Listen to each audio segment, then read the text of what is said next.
I want to thank you for the opportunity to share our family story as part of Mental Health Advocacy Day. I am an adoptive mother of a now 21-year-old son, born in Eastern Europe to a teen mother who chose to consume alcohol throughout her pregnancy.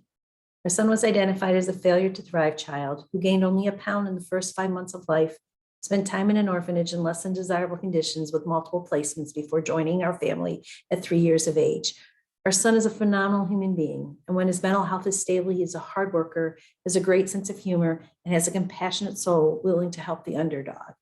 However, he has struggled with mental health challenges since a preteen, received level 1 through 3 mental health services throughout his childhood from the state, and had access to the jobs program later in high school. Although our son meets the criteria by the federal government for an individual with a developmental disability due to fetal alcohol, along with the other diagnoses, including trauma, Vermont does not recognize fetal alcohol as a developmental disability, and therefore he wasn't eligible for the services that he so desperately needed as he transitioned out of high school.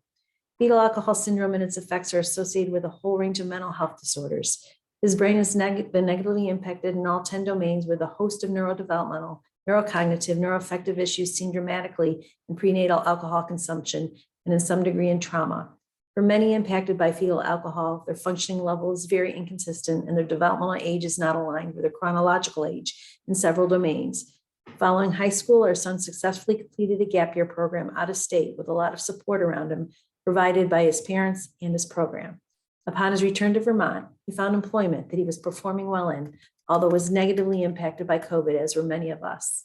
Like most teenagers at 19 years of age, he believed he was ready for independent living, but knowing that he wasn't prepared as his parents, we encouraged him to remain in our home and have a plan before leaving, and convinced him on 3 different occasions to stay the course. Sadly, a week later, without a plan, he quit his job with no forewarning, left with no place to couch surf because of COVID, chose to go cold turkey with his prescription meds that were a life preserver to his mental stability, is now choosing to self-medicate, and has not managed to get himself back on track despite the supports available to his age group for homeless youth. He is a statistic in the growing social problems being experienced across Vermont towns and cities, and he is not alone, knowing several young adults his age with similar backgrounds and outcomes struggling to move forward in their lives and hampered by this disability. My son and others have fallen through the cracks for services because Vermont defines a developmental disability differently than the federal government.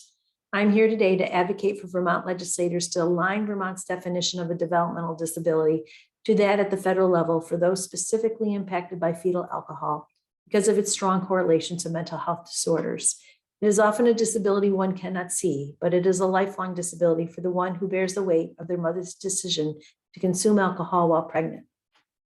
I would like to encourage the Vermont legislators to consider expanding services to this group of adults as they transition out of secondary schooling, because I firmly believe my son's current situation would have yielded a more positive outcome if he had access to appropriate support and services to meet his developmental needs when transitioning from high school. Thank you for your time and consideration.